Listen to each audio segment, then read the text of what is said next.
Kapitel Nummer 1, sichtbar und unsichtbar, die Maske. Der Titel Ihrer Ausstellung heißt ja Masken, was ist dahinter?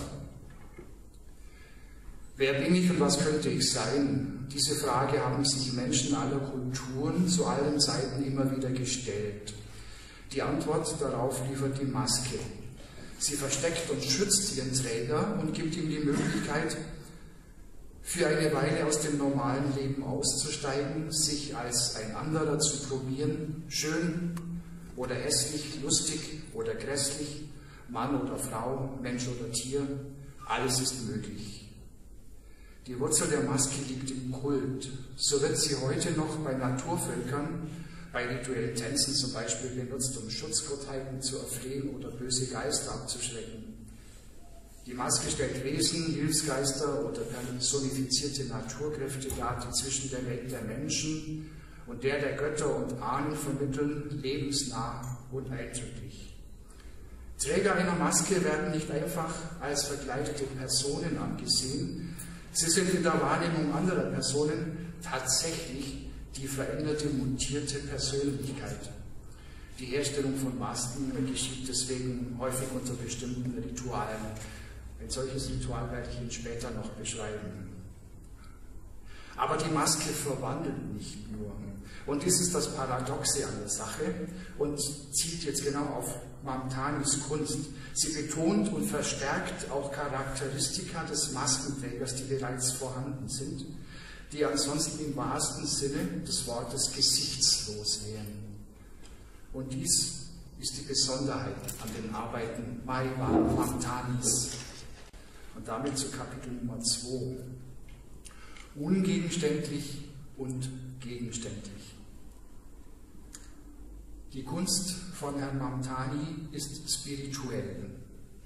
Ein kleiner Rückblick an dieser Stelle. Er erzählte mir, als er seinerzeit im Zuge eines Stipendiums des Deutschen Akademischen Austauschdienstes, DAAD, nach München kam, sehr fasziniert war von Künstlern, die sich mit spiritueller Kunst auseinandersetzten. Da gibt es einmal einen William Blake, Kunst des 18. Jahrhunderts, dann Joseph Beuys, der seinerzeit von den Anthroposophen beeinflusst ist, und vor allem aber auch von Wassily Kandinsky.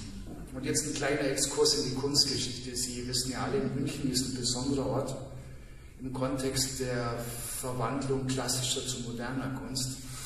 Und es war das Verdienst eines Wassily Kandinsky, der in den 20er Jahren des letzten Jahrhunderts vom Gegenstand hin zum Abstrakten gegangen ist. Er hat entdeckt, dass hinter der sichtbaren Oberfläche der Dinge eine besondere Wahrheit liegt, die an sich unerkannt bleibt, zunächst. Und im Zuge dieser Erkenntnis hat er nun Berglandschaften, Wonauer Häuserlandschaften, und ihm geht Weideturm in Murnau, verwandelt in abstrakte Zeichen und hat entdeckt, dass diese vom Gegenstand losgelöste Zeichen eine eigene Form- und Farbqualität haben, die nichts mehr mit sichtbarer Wirklichkeit zu tun hat. Und diese Wahrnehmung war nun ein Faktor, die das Entstehen der Arbeit von Herrn Mamtani doch wesentlich beeinflusst hat. Er sattelt das Pferd andersrum auf. Er beginnt nämlich zunächst konstruktivistisch. Und jetzt kommen wir zu dem, was in der Kunst des Herrn Mamtani originär indisch ist. Diese konstruktivistische Kunst ist orientiert an den Mandalas.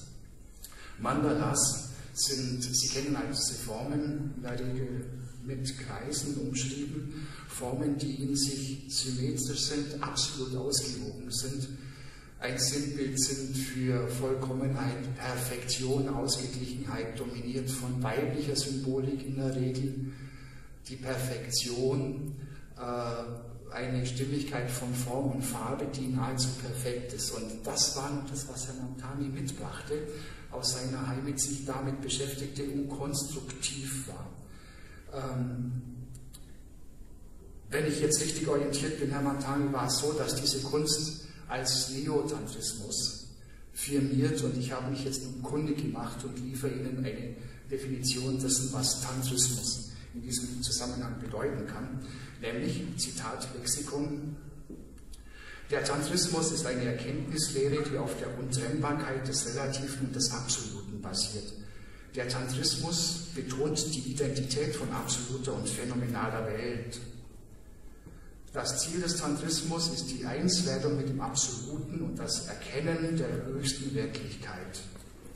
Da angenommen wird, dass diese Wirklichkeit energetischer Natur ist und Mikrokosmos und Makrokosmos verwoben sind, führt der Tantrismus äußere Handlungen als Spiegel innerer psychischer Zustände aus.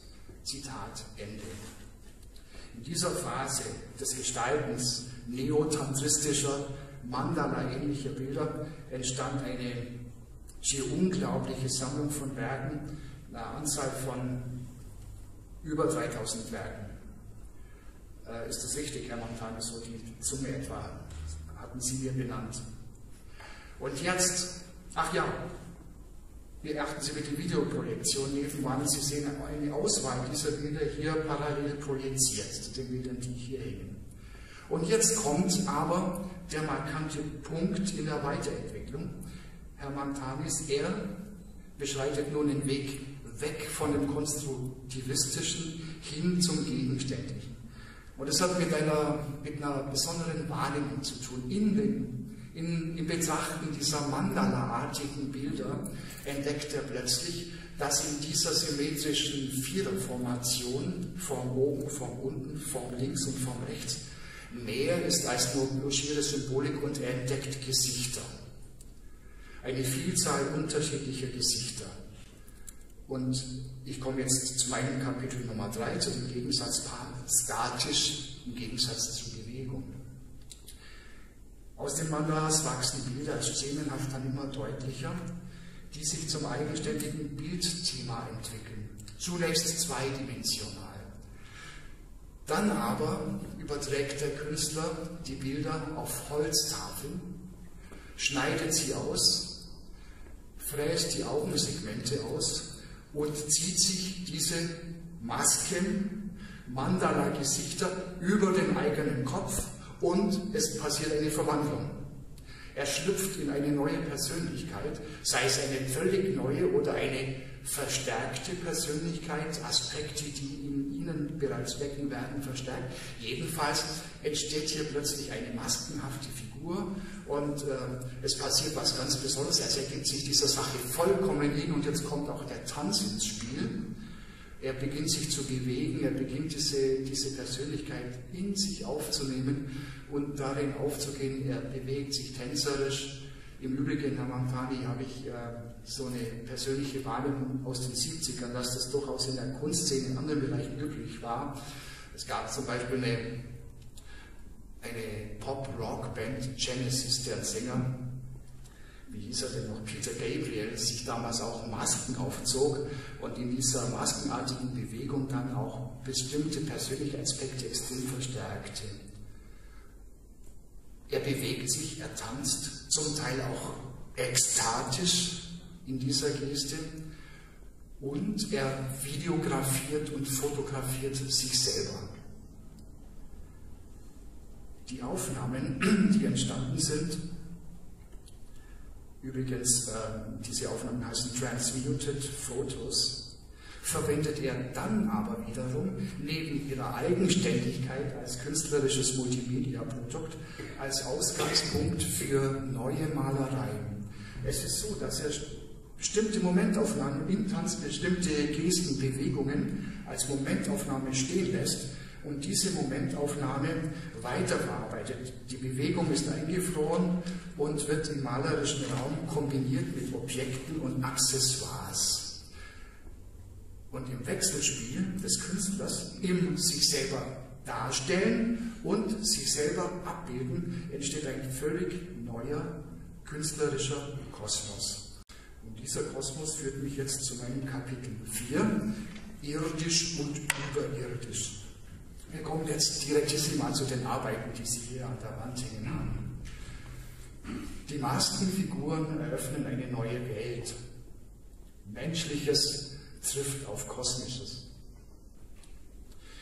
Die Figuren erscheinen mit einer geheimnisvollen Aura. Die Schwerkraft beginnt sich aufzulösen, der Raum besteht aus kleinen Partikeln. Man sieht es hier. Sehen Sie, also es sind keine monochromen Hintergründe, sondern die Hintergründe sind bewegt. Und es sind gleichsam atomare, molekulare Strukturen. Hier ist irgendetwas im Gange und es ist kein toter Raum. Und der Hintergrund tritt in Korrespondenz zu den Figuren, die versehen mit einer Aura plötzlich zu schweben beginnen und sich in einen anderen Raum transformieren. Herr Mamtani beschreibt diese kleinen unsichtbaren Partikel, die im Hintergrund sehen sind, als Orbs. Es geschehen Transmutationen, irgendetwas Geheimnisvolles passiert in diesen Bildern. Die Gedankenwelt des Künstlers, ich komme wieder zurück zu den Geschichten, die vorher erwähnt worden sind, zu dem tantristischen Ansatz. Er strebt nach einer Einheit zwischen dem Irdischen und dem Kosmischen und es beginnen sich, Sie merken, ich komme jetzt selber so ein bisschen ins Schwimmen, weil diese Sachen eher sinnlich wirken und sich so einer verbalen Beschreibung irgendwie auch entziehen für mich. Es öffnet sich der Blick auf eine verborgene Welt. Also wenn ich nun so Sachen ansehe wie diese goldene Aura, das Gelb, da fällt mir zum Beispiel auch so ganz assoziativ eine Malerei von Giotto ein in der Oberkirche San Francesco in Assisi, wo viel Goldgrund verwendet wird. Gold in der mittelalterlichen europäischen Kunst als Hinweis auf das Wertvolle und die Summe alles Wertvollen ist das Göttliche, deswegen gab es in der traditionellen europäischen Malerei auch den Goldgrund. Und wenn hier nun so etwas aufgegriffen wird, dann ist das auch eine direkte Verbindung zu einer solchen Tradition, also der Hinweis in etwas Jenseitiges, Kosmisches. Der Künstler öffnet den Blick in eine an sich verborgene Welt. Dennoch sind die Figuren keine gesichtslosen Astronauten, verpackt in anonyme Raumanzüge, sondern sind individuell und markant. Geste, Haltung und Accessoire stehen für Empfindungen. Sehnsucht, Liebe, Trauer, Wut, ein rotes Torero-Röckchen, ein gezücktes Schwert, ein wiebernder Vogel, hier vorne sprechen Wände. Stichwort Rot. Farbe weckt Emotionen und Empfindung. Blau steht nun einmal für kalt, so wie Rot für warm. Die Komponente setzt Herr Mamtani gezielt ein. Zum Beispiel, indem er Blau trägt, stellt er kühle Distanz her, löst aber parallel Assoziationen aus, vielleicht verbunden mit Himmel, Weite, Wasser. Auf alle Fälle wird er damit beim Betrachter bestimmte körperliche Empfindungen auslösen. Je nach Betrachtungsweise kann der Betrachter Blick an äußeren Strukturen haften bleiben, sich an Farben und Formen erfreuen oder sich der inneren Welt zuwenden und interpretieren. So wird jedes Bild sein eigenes Geheimnis bewahren. Und das ist gut so, denn damit bleibt es spannend und lebendig. Ich muss einfach jetzt noch so Manuskript abweichen und auf das Bild mit dem Cello hinweisen. Da wurde ich informiert, wie es entstanden ist. Ich fand das sehr charmant. Die Tochter Mamtani spielt nämlich Cello. Das ist, glaube ich, die Tochter, die in Barcelona lebt. Ja? Und die wurde fotografiert und dann so abgebildet und sie hielt einen Stock, also dieses Teil, mit dem man die Saiten streicht, den Geigenbogen in der Hand, und der war ohne irgendeine Funktion, das war eine spontane Idee, diesen Stock in eine Angel zu verwandeln. Und also mein Lieblingsmotiv in dieser ganzen Auswahl von Bildern ist dieser wunderbare Fisch, der an der Angel hängt und völlig ahnungslos und überrascht, was denn jetzt mit ihm eigentlich geschieht. Und das ist so eine Sache, wo sich für mich auch so das Humorvolle an den Arbeiten offenbart. Die Arbeiten sind ja jetzt noch nicht irgendwie bierernst und straight komponiert, sondern es steckt ja so für den Künstler so eine typische humorvolle Geste auch dahinter, die diese Arbeiten insgesamt so liebenswert und charmant werden lassen. Kapitel Nummer 5, Ost und West. Diese Ausstellung steht im Kulturhaus Milbertshofen gut. Ich glaube, die Vorstandskollegen sind der Meinung. Dies ist nämlich ein Ort, an dem sich Kulturen treffen. Diese Ausstellung repräsentiert dies. Die Kunst Mahirwan Mamtanis pendelt zwischen originärem indischen Einfluss und westlichen Komponenten und verbindet beides. Mahirwan Mamtani ist geboren in Indien. 1966 erhielt er ein Stipendium des Deutschen Akademischen Austauschdienstes für die Akademie der Bildenden Künste bei Professor Franz Nagel. Seit dieser Zeit lebt er mit seiner Familie in Bayern, in Milbertshofen und in Issing, im Landkreis Landsberg. Ich zitiere Wikipedia. Es ist übrigens jede Menge toller Materialien online auffindbar, wenn Sie den Suchbegriff Mamtani eingeben, im Übrigen auch Videos. Ich weiß nicht, ob Sie selber darüber informiert sind. Zum Beispiel Herr Mamtani eine Arbeit, die Frogs heißt, und Ausstellungseröffnung in Neu-Delhi. Also es ist wirklich ganz informativ. Wenn Sie Zeit haben, schauen Sie doch mal nach. Zitat Wikipedia. Der heute in München lebende Maler Mahirwan Mamtani hat mit seinen klassischen, großformatigen Zen-So-Visionen eine Brücke zwischen dem Tantrismus und den vielschichtigen esoterischen Strömungen der westlichen Welt geschlagen. Seine visuelle Metaphysik führt in den Anfang und an das Ende der äußeren und des inneren Raumes, berührt die Vorstellung von Einheit und Ganzheit. Vor allem Mamtanis Mandala-Bilder werden von westlichen Betrachtern als Höhepunkte der esoterischen New Age-Kunst geschätzt. In Indien wird Mamtani zur Gruppe der Neo-Tantra-Künstler gerechnet und stellt in deutschen und amerikanischen Museen aus. In Europa gehört er zur Gruppe The Spiritual in Art.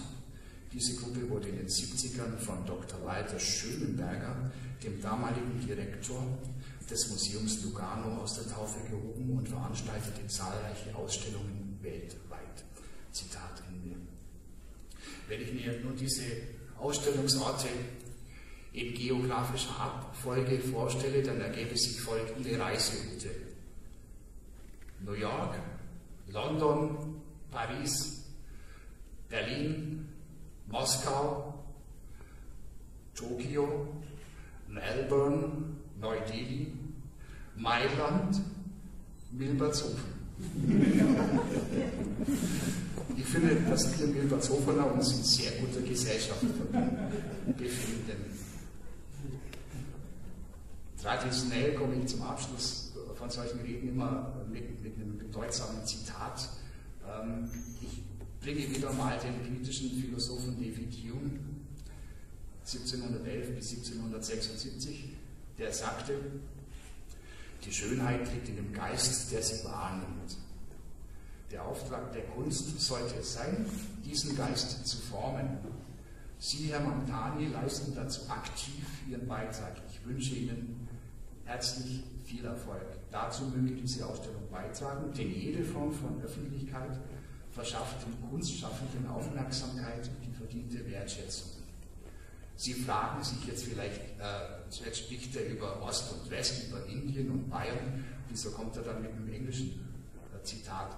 Also ich habe schlichtweg auch nach wiederum Internetrecherche kein passendes zum Thema Kunst gefunden. Die indischen Sprichwörter sind alle sehr realitätsnah und sehr, sehr griffig, wie zum Beispiel, vorhin habe ich nochmal geblättert, da heißt es, lebe nicht im Wasser, wenn du keine Freundschaft mit dem Krokodil hast.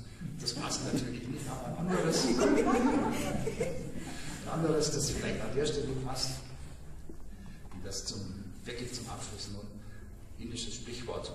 Wer viel spricht, hat wenig Zeit zum Denken. Und das nehme ich jetzt wörtlich und wünsche Ihnen an der Stelle einen wirklich angenehmen Sommerabend und eine gute Unterhaltung. Vielen Dank.